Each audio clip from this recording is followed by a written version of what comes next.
Okay, here in update 15, I'm going to take you on a little tour of the kitchen. We got the kitchen ceiling stripped, got some of the wiring going. Hopefully by the end of the day I'll have the lighting all wired in there. And I'm going to take you on a little tour and show you what we found coming up.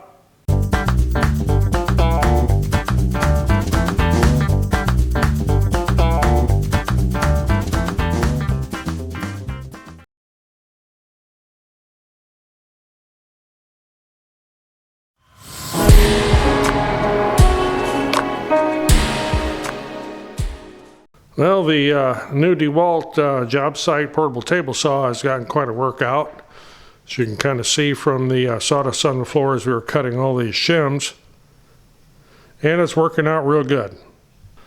Okay, normally when you strip off lath and plaster and you need to bring it back out to the same dimension as the existing millwork, for example a window, usually if you nail a piece of lath back on and put 3/8 drywall or sheetrock over the top of that, you'll be good to go. Well, here, because I have all these different size studs and everything, we're using a combination of all kinds of different thickness shims, some 1/2-inch plywood from the old cabinets, cut that up into strips, 7/16 OSB, 1/2-inch OSB, 1/4-inch plywood, and in a few places we had to cut some tapers. So you see here where I took a 2x4 and cut a taper on it because the stud wasn't straight. And we had to fur out and come out around and shim out around all the headers, all the studs and the corners. And I did this as the same way I did the kitchen wall here. I still had the string lines on the kitchen wall. Found the 2 studs that were the most proud. It's still matched up with the millwork, and we wanted to have a 1/2-inch reveal on the millwork for the wall board, sheetrock, drywall, whatever you want to call it. Sheetrock's actually a brand name. So we shimmed out all the studs that we are actually going to be fastening to. Now these weird looking little zigzag things, we're just going to insulate around them, and I didn't shim those out. We're not going to anchor to them. They're just going to kind of be buried in the wall. Okay, I got the wiring roughed in so we can start getting this insulated, at least mostly roughed in. I got a little work to do here around the doorway yet. And as you can see, we had to shim out really interesting around this double window on the back. This is the one that gave me all the headaches, having to straighten the wall and add studs and brace up the wall and add headers. And as you can see here, we got, this is 7/16 OSB here. But when you get to this post, I don't need a shim on it because it's stuck out farther. Then we come along here, we're back to the 7/16 OSB to give me the 1/2-inch reveal. Get back over here, back into the corner. This is all fairly straight. Then we got this post that was in the wall. Well, as you can see, get over here on the side, it was almost the same distance out as what my OSB is. I'm glad I didn't have to start shaving on that big post. And it's not straight either, because as you go down the line, then it's back into the wall again. Yeah, the fun stuff with an old house. Okay, still got this ceiling to open up and pull all this lath down and get the wiring done up there, get the sewer vent run up there, and get this insulated. But the problem is it is below 0, and it's still below 0. And tomorrow is we're supposed to get another 5 to 6 inches of snow, and it's going to stay below 0, at least sometime up until next weekend, which is like 8 days from now. So until then, this is just going to have to kind of stay like it is unless I get real brave and just try to open up a little section at a time. This is going to be one heck of a mess when we get this pulled down. One thing I do want to do though is get our outside walls insulated and the vapor barrier on, so I don't need to clean out all this plaster and crap that's going to be dropping out. So right now we've got this pretty well cleaned up, and if I don't have this closed up, all the stuff that we're dropping off the ceiling is going to fall down into these stud pockets, and I don't need to clean this up again.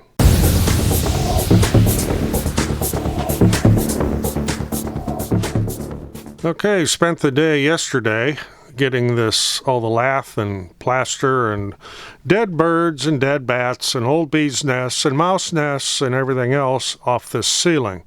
This was a nasty, nasty, dirty job, and it literally took all day to do it. So we made a few more discoveries. One of the things most noted, see if I can get zoomed in on one of these here. When they cut the ceiling joists, they were a little off. And not just on one, but on every one of them.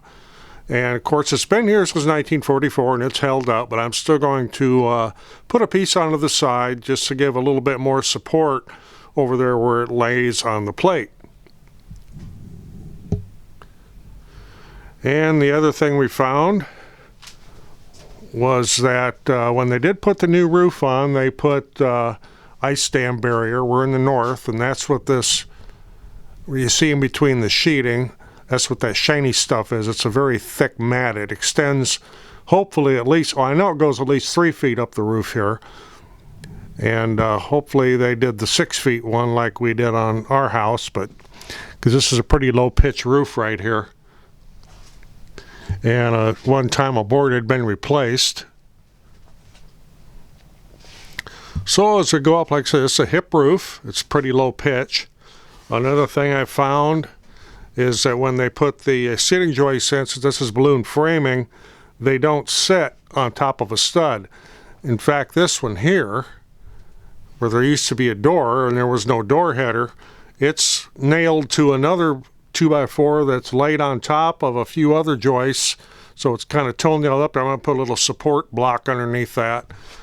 Just because none of these other joists were sitting on top of any type of support either here. You know, for example, this here is just toenailed into that stud. The next one over is nailed onto the side of the stud. So we got kind of an assortment of things here. And there's some cross braces and ties and so on that someone had put in way back. What you see, these string lines here, these are for me to get my lighting laid out so I can get all my light fixtures mounted where I want them. And it also shows that at least this ceiling is fairly flat and not bowed. I've got a couple of ceiling joists right here that miss a string by about 1/4 inch, but I don't think you're going to see that on the whole 20-foot length of this. That little bit of a wave, I'm not going to try to shim that. So we're going to get busy here and try to get some wiring done up here. Got a little bit more wiring to do over where the stove's going to go, and I have to figure out how I'm going to do the outlet for the microwave, because it happens to come out right where the chimney is. So I may have to try to shift over a stud or something one way or the other to try to get it into the upper cabinet above the stove for the microwave. This area up here where it used to be for the old stove vent that just went into the attic, we're going to get that all closed up. I'll have to frame that shut. And of course we'll get rid of all this knob and tube wiring. There's an example there, and of course the old kitchen light, this isn't energized anymore. It's just hanging there. And you get around here on the other side of this ladder, and as you can see, there was no box there. It was just screwed to the ceiling. Actually, it was screwed to the lath. And then, I don't know how they did that. Twisted and taped, I suppose. That doesn't even look like it's been soldered. Well, I've got the rest of this wall wired otherwise. Got a little temporary thing hanging there yet so I could run my shop vac. So we had a serious mess in here yesterday with tearing all this stuff down. So got my work cut out for me. What the insulation you see up there is on the dining room, which is on the other side of this wall, has a much higher ceiling. And the mice and birds and stuff have been into that. So since we have this open, we're going to get that replaced. And see if I can zoom up there. Right there were mud dauber wasps were just having a heyday up there. They had quite a hotel going. And fortunately, there's nobody home. These boards you see there go across the wall, that's just temporary so I could do a layout for my cabinets and figure out where everything was going to fall. It was just kind of something handy to throw up there. That'll get removed. Okay, I've got my plumbing roughed in for the kitchen sink, and there's 3 openings there. One's for the dishwasher, one's for the garbage disposal, and one is for the sink. And on the water openings, the one on the right is the cold, and the 2 on the left are hot. The lower one is for the dishwasher. And this was not previously vented. This was an S-trap going into a drum trap. If you watched one of my previous videos, that was kind of bizarre. So I am venting this, and I've got it stubbed up to there. Now that I have the ceiling open, I'll need to get up here and get an opening cut, but I got one problem. Here's a problem I have. I've got a foot of snow and ice on top of that roof. And I need to get up there to put a roof flashing in and get that vent up through. So hopefully this week we'll get enough weather above freezing that I can get a little spot shoveled open so I can get up there. That'd be real interesting, going up there on top of the ice and stuff. And incidentally, if anybody needs any kindling, we got a big pile out here. This is from stripping the ceiling lath off yesterday. Okay, we picked up the new water heater last night, and here's the door we're going to be carrying it into. And right above that, I'd almost call that a Widowmaker icicle. I think we're going to break that off there before we try to go through that door. A little idea just how much snow we're dealing with here. That's the roof of the garage. That's a hip roof, and there's a little dormer on the front. And that'll give you an idea just how deep the snow and ice is here. And of course, we got a little path out here going back and forth to the garage from the driveway. And got the old window sashes out there. Actually got somebody that wants those, some craft project. Of course, now we're using the bathroom to store things in, you know, just odds and ends. But I do have the shower valve roughed in here. And that's all ready to go. And on the opposite wall where the exhaust fan is in the wall, we got that roughed in. And that keyhole you see to the right of that is just to be clearance for the junction box. That won't be on the outside of the wall. The sheetrock will cover that. And I have the last window installed finally, and the one in the bathroom here. And we got the wall shimmed out so that everything will match up when we get the rock on it. Okay, so several hours later, here's where we're at. Got all the can lights in place. These are commercial cans, not the residential style. And something you should probably note, if you've ever done these, there is a screw right there, which is supposed to keep the can light from sliding on the track. Electrician thing, always put a piece of tape on there on both sides of the rail. That way, if somebody else is doing the drywall hanging and they got their hole little off, they'll move the light. This way they can't do it. Of course, I'll be doing this myself, so I won't be moving the lights, but just as a habit thing, I always do that. We do it on all of them. So got everything set up here, and it may look a little odd, but trust me, this works out real well. The smaller can lights will be task lights for over the counter. And this one right here is for the stove. And of course I framed in the opening where the old stove vent thing used to be there.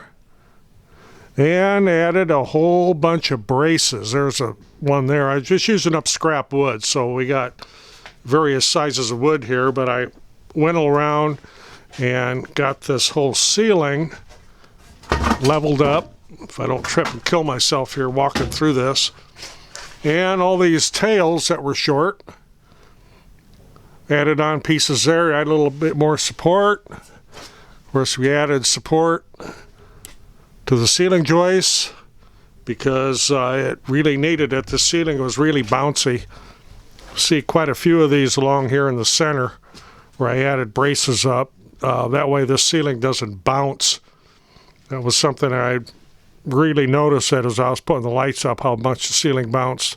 So I decided to add some braces to it. Roof pitch here looked like 412. So I started out cutting one of my first braces with the angle up there at the top at 412, and it didn't match. So that one back there didn't quite match. So it's more of a 3.512 pitch. This is a hip roof, but I'm on the main slope, I'm not on the hip here, so that was kind of a little bit of a surprise. So this is the progress after about 5 hours of messing around. So now the next thing I need to do is clean this place up, because I have a huge mess and I can't hardly walk in here, and I want to start getting some of the wiring done. But that's how it goes when you're doing a remodel like this, especially something this extensive. So on to doing some cleanup. Okay, so I had the floor cleaned up for a while, but got some debris on it again. But by golly, we got some lights in here. So at least I got some temporary lights to work on when we're doing the rest of the kitchen. And get this vent over here. Once I can get that completed, I can get my inspection to cover, get some insulation in here, and we'll be ready to rock and roll. So there's the latest update on the renovation house, and got my great-granddaughter here. This is Paisley, and yeah, she's active and she's pointing at the camera. She's going to be a movie star. So if you got something out of this, appreciate getting a thumbs up. Of course, we're always looking for subscribers, and if you ring that little bell next to that subscribe button, you're going to be notified when I post another video. Otherwise, I'm Roger with Paisley in the renovation house. We'll see you in the next one. Thanks for watching.